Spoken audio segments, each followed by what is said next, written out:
Get back to this, talking about the end time prophecies and where we are right now with what's going on with current affairs in our world today, especially with what happened on October the 13th, which was Monday, and the signing of the peace treaty that will be a part of what's going on with Israel. But before we get to that, we need to take a look at Daniel chapter 9, verse 24 through 27, so that we can break down a little understanding, and then we can. It will be easier for us to get a overall understanding of what's going on, what we're dealing with today, as it relates to current prophecy today. And as I mentioned before, the whole purpose of understanding end time prophecy is not to satisfy your curiosity. Now, we have a lot of people who want to know, is this the last days? Many people who are not even born again want to know, is this the last days? Is this the end of time? Is this the end of the world? It's not the end of the world, but it is certainly the last days that we're living in. But these people, many of these people are asking the question just to satisfy their curiosity. I do believe that there are a few that ask the question because they're scared. And those people, the Spirit will use this and draw them to Him. But today, the purpose of us understanding end time prophecy is so that we can get prepared, stay prepared, so that we can be used by God as an instrument and a tool to spread the gospel and advance the kingdom of God by helping others get prepared and helping others stay prepared. And we do that by all the things that we do through the church, through you living this life and being a witness through your testimony. All these things help advance the kingdom of God. So we're going to look at Daniel chapter 9, verse 24 through 27. So if you could read that, then we'll get into it. 70 weeks are determined for your people and for your holy city, to finish the transgression, to make an end of sins, to make reconciliation for iniquity, to bring in everlasting righteousness, to seal up vision and prophecy, and to anoint the most holy. Know therefore and understand that from the going forth of the command to restore and build Jerusalem until Messiah the Prince, there shall be 7 weeks and 62 weeks. The streets shall be built again, the wall, even in troublesome times. And after the 62 weeks, Messiah shall be cut off, but not for himself. And the people of the Prince who is to come shall destroy the city and the sanctuary. The end of it shall be with a flood. Until the end of the war, desolations are determined. Then he shall confirm a covenant with many for 1 week, but in the middle of the week he shall bring an end to sacrifice and offering. And on the wing of abominations one shall be one who makes desolate, even until the consummation which is determined is poured out on the desolate. So when we look at this is very important because of what just happened with the peace treaty that President Trump brokered between the Hezbollah and the nation the Jews in Israel. When we look at this in verse 24, we see 2 sets of numbers. One set of numbers is 7 weeks, and basically the 7 weeks, the prophetic word. This was a vision that came down to Daniel from the angel who basically spoke to him and gave him this revelation. He gave them this vision that he saw, and he told him, showed him things that were going to happen from this point. Daniel's in captivity, and he was told earlier, just as Jeremiah said in Jeremiah 29, and he basically said, you're going to go into captivity for 70 years. This is what Daniel was told. And then at the end of the 70 years, I will show you the things that will come to pass for your people. Because Daniel, Daniel wasn't concerned about the Gentiles. You and I were Gentiles, not concerned about us. He was concerned about the Jews, his people, his nation. And God said, I'll show you then, what is to be in the last days. And so what we're reading here is at the end of Daniel's time. Daniel's an old man now. And so when you read from chapter 7 through chapter 12 of Daniel, you're reading future. Anything from chapter 1 up to through chapter 6, you're reading the historical moment by moment events that unfolded then. But when you get into chapter 7 up to chapter 12, you're reading about things for the future for the Jews. Now, it does affect us, and it's not directly talking about us, but indirectly it is referring to the Gentiles, because Jesus referred to this, and I'll get to it in a minute. But when you look at this 70 weeks, it's 70 weeks, which is like the scripture says, and Peter said in 1 Peter, he said, look, keep in mind that one day is 1,000 years to God. So God does not count time like you and I, because he lives outside of time. He lives in eternity. And he says basically one week is equal to, so you got 70 weeks. So you're talking about 7 weeks of 7, which is 70 weeks. So if you multiply that, you're looking at 400, and these are years, 490 years. So he told Daniel, he said, I am going to, at the end of 490 years, I am going to redeem Israel. He said, I am going to save the remnant. I am going to restore everything back. After all of their iniquities and running away and abandoning, their call and everything, he said, I will restore them. And the scriptures tells us that there will be a remnant saved, but it's going to take 490 years from that point, which basically, as we read, he mentions another number. He basically mentions a number of 483 years. In this chapter, these are significant to understand. The 490 years there's going to be 490 years, but he didn't say they were going to be consecutive years. We read that there was 490 years to complete the restoration of Israel and finish the redemption plan of God for humanity.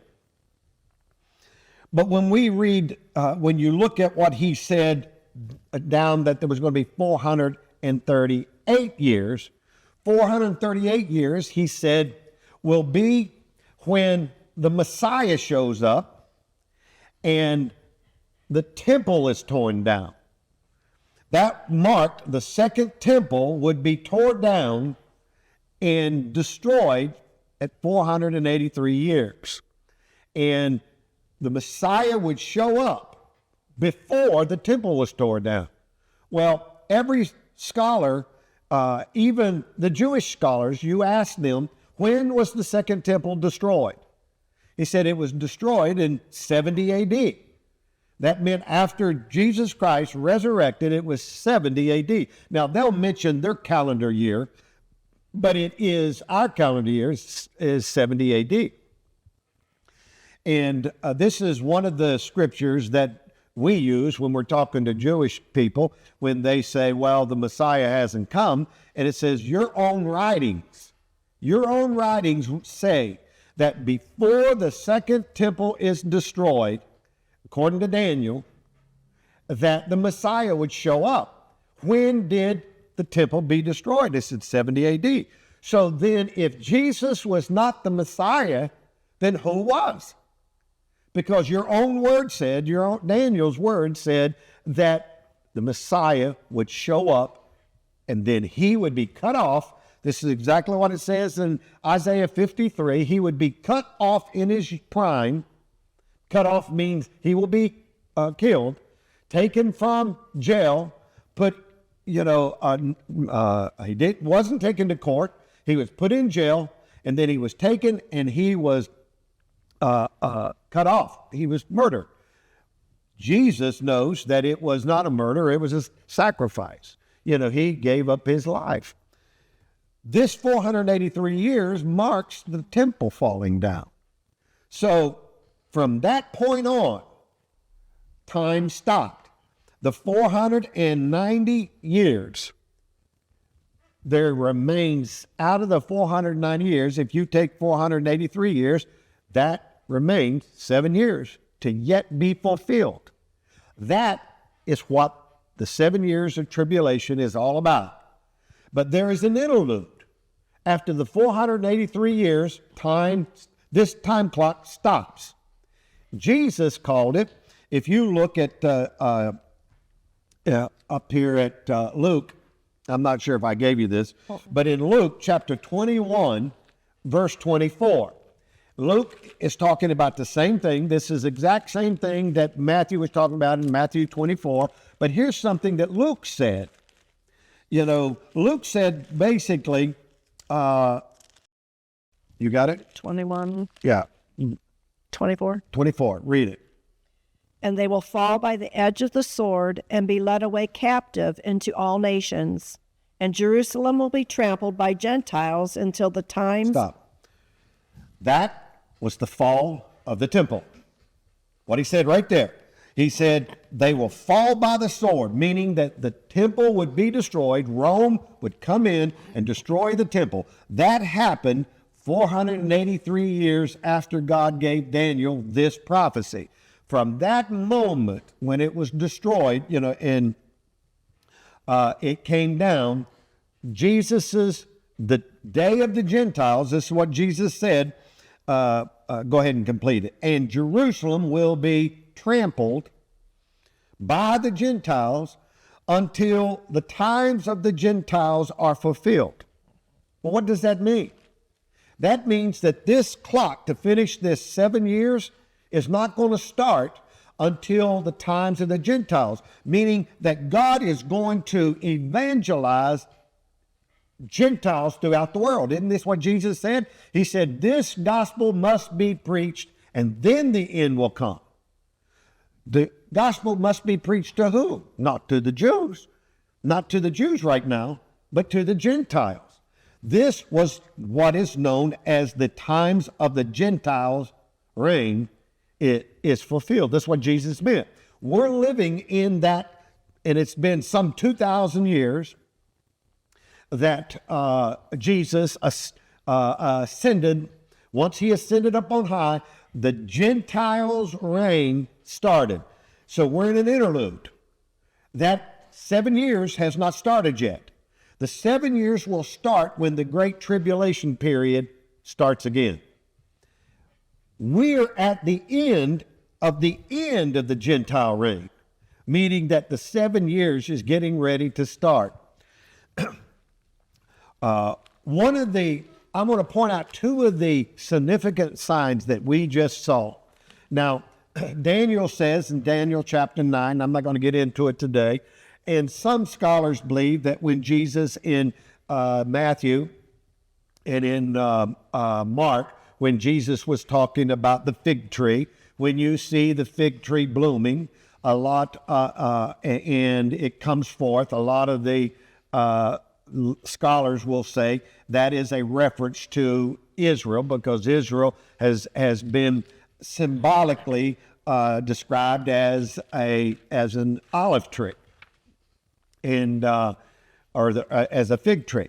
And even if you don't subscribe to that doctrine, even if you don't subscribe to believing that, you can find that principle that Jerusalem has to be restored before the Lord can come back, before God can deal with Israel in the 7 years of tribulation. You find that in Daniel chapter 9 when you go up further. I'm not going to go through it today, but what you read is that they will be scattered across the world. Once this temple falls, just like Jesus prophesied there, and they will fall by the edge of the sword, and they will be led captive and go away captive in all the nations. That's what happened after the fall of Israel. The Jews and the Christians were pretty much driven out of the promised land, out of Israel. They ran to hide, and they hid all over the world. God, in Daniel chapter 9 says that God would do that. He would scatter them to the four winds. But he said, when these 7 years are finished, I will bring them back to their, before the 490 years are finished, I will bring them back to their land and establish them. So even if you don't use that in chapter 24 of Matthew, or chapter 21 of Luke, or chapter, I think it's 13 of Mark, about Israel being symbolically represented by the olive tree, even if you don't use that, you have enough there to know that God said he would bring Israel back into the land of Israel. It says, can a nation be born in a day? That's what Daniel was told. And that's what happened with Israel. The nation of Israel back in 1948 became a nation in one day. They were scattered across the world and was restored as a nation. Now, what we're hearing right now is we're hearing a lot of rhetoric about the Jews that are in Jerusalem are not the real, Jews. They're not the real, and many of them may not be. But and they're using that as a reason that this nation, this is not describing, what Daniel talked about here. But it doesn't matter. None of it matters. What matters is Daniel prophesied that Israel would be made a nation in one day. And that happened in 1948. And in 1967, Israel took over the capital of Jerusalem again. And that was a prophecy that was prophesied by Jeremiah, and it was prophesied by Zechariah, but it was pinpointed by Daniel. That happened. It's already done. Now, like I said, it doesn't matter if all those people there are real full-blooded Jews. It doesn't matter. The reality is it's a nation again. And Israel has begun, and it says Israel will be the thorn in the side of all nations. And this is what we see. Israel will be the center point in the last of the last days and the focal point of people's hostility and anger. We're seeing that happen today. But I want to talk about two events that I feel that has just unfolded within the last 2 years that really drive home the point that we are at the threshold of these 7 years of tribulation. I do not believe that we're in the 7 years of tribulation. As I mentioned to you before in this study, the groundwork has to be laid. All of the parties involved in bringing forth the Antichrist and bringing forth all of the issues that are going to be dealt with in the last 7 days, 7 years, all of that has to be set up, and you can't set that up overnight. All of the partnerships, all of the collaborations, all of the nations joining together and basically have to come together. And it will get worse. Now, people in third world countries understand what persecution is. You and I don't know what persecution is. It makes it difficult for you and I in the West to really fully understand prophecy and fully understand the scriptures, because we're trying to dissect this and interpret it through a Western mindset. We've got to go back to a Eastern mindset from Israel's mindset and look at it through that lens to really understand that Israel is important. Israel is how we can determine some of the signs. when we go back, and I want to look here, just as we just read here, we're living now in the 2,000 years, some 2,000 years of the Gentiles period, meaning the gospel is being taken from the Jews now, which was all the Old Testament was all about, was the Jews receiving the knowledge of God Almighty and being used by God to show the world what God's righteousness looks like.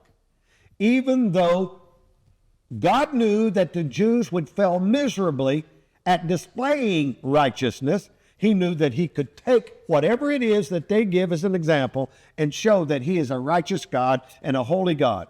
The Jews were supposed to be blessed and receive God's blessing and then take those blessings out to the world to show the whole world that God is a loving God. God is a righteous God. But God knew that they were going to fail at this. That's why he laid this out. But he knew that he could take whatever example that is given, that they give us, and he could show that he is a righteous God. All that was done in the Old Testament. Not one time in the Old Testament do we see that the Lord going outside of the Jews, with the exception of when Jonah went to Nineveh. Nineveh was not, the reason Jonah was so upset, Jonah was a priest. He was a minister of the gospel. He was being told to go to Nineveh and to preach to Gentiles.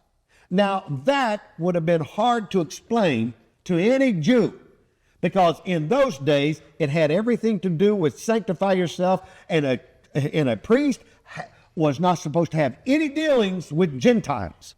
But here he is going to preach to them. This is sacrilegious.